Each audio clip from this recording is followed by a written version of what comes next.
semua alat perjuangan itu adalah badan kita ini.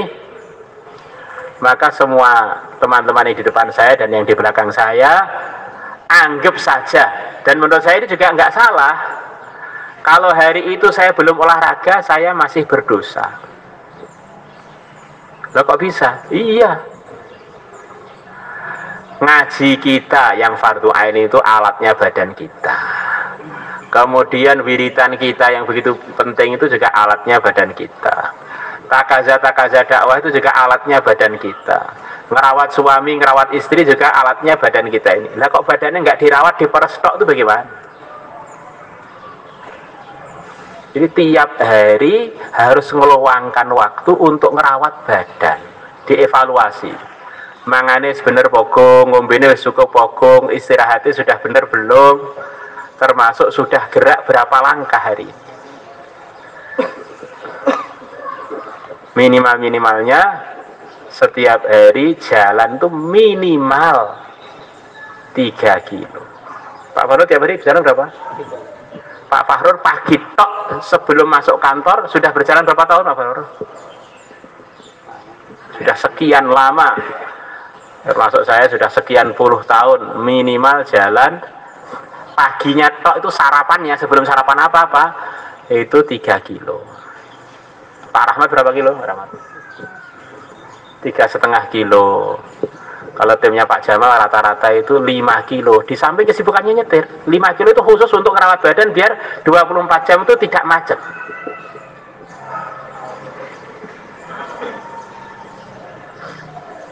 Kalau saya sendiri ya seharian rata-rata 6 kilo.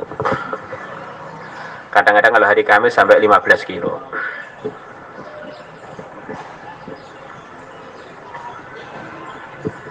Allah, jadi harus ada pemahaman itu. Jangan sampai dicabang dulu trincing, kurus, ramping, sehat 10 tahun untuk membedakan dia dengan bola itu agak sulit.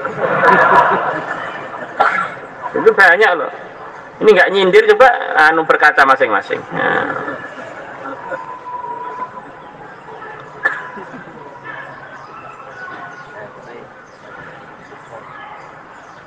Saya tadi juga seminggu sekali bersepeda untuk merawat lutut gitu.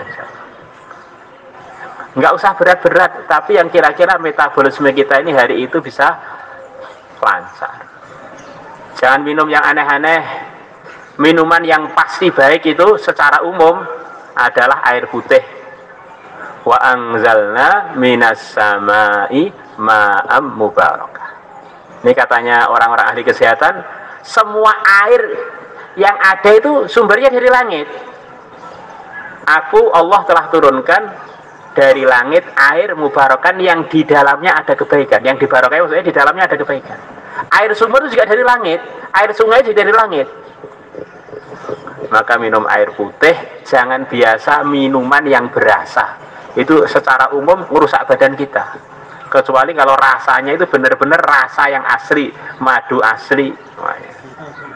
Kalau gula putih sampai gula merah pun ya lama-lama ginjal kita jebol. Sirup-sirup macam itu. Biasakan tiap hari setiap 1 kilo badan kita minimal diberi 30 cc air. Kalau berat badan kita 30 berarti perlu 1 liter. Kalau 60 berapa? 2 liter. Kalau 90, sepertinya banyak 90 berarti 3 liter, itu minimal.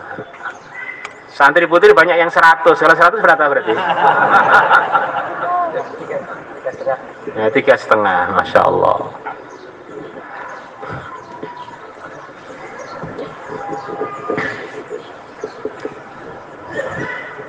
Jadi latihan terus minum air putih itu ada aturannya. Asalnya orang-orang herbal ada saya tidak boleh sampai terjadi urinisasi, kalau saya nggak salah menyebutkan. Tidak boleh minum itu sampai menyebabkan kantung kemih kita nggak cukup, sampai akhirnya terus menyebar kotoran itu ketika kita tidur. Jadi minum itu ada aturannya. di antara aturannya yang biasa disarankan, minumlah sampai maksimalnya kurang lebih jam 7-an malam minum air putih. Lepas itu malam itu hanya boleh 1 teguk, 2 teguk, biar kita waktu tidur bisa nyenyak dan tidak terjadi penampungan yang berat di ginjal kita, di kantung kemih kita. Akhirnya kita tidur nanti bisa campur kotoran, itu nggak bagus. Kadang-kadang orang mau tidur minum 1 liter, ya itu malah merusakkan badan. Diminum bertahap, mulai bangun tidur, dikaitkan dengan 5 waktu itu, mungkin maksimalnya selepas sholat isya sedikit, terus lepas itu untuk membasahi tenggorokan kita, biar nggak kering ketika tidur, 1 teguk, 2 teguk, tengah-tengah malam mau tahajud 1 teguk, 2 teguk, pokoknya.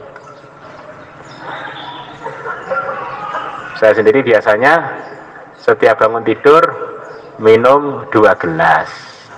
Salah satunya air hangat untuk membersihkan ginjal kita. Kemudian berangkat ke masjid, yasinan, minum 1 gelas lagi. Lepas itu jalan, minum 1 gelas lagi. Jalannya lumayan kan, 3 kiloan. Kemudian pulang ke rumah, dengarkan anak-anak ngaji sampai 7:30, bertahap seripit. Jadi pagi itu sudah minum kurang lebih 1,5 liter. Sampai 7:30, sampai sebelum sini tadi benar sudah 1,5 liter.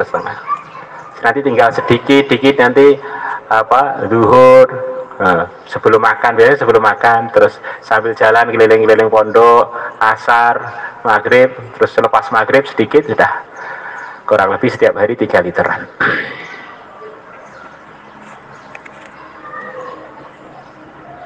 Ini penting kan, insya Allah ya.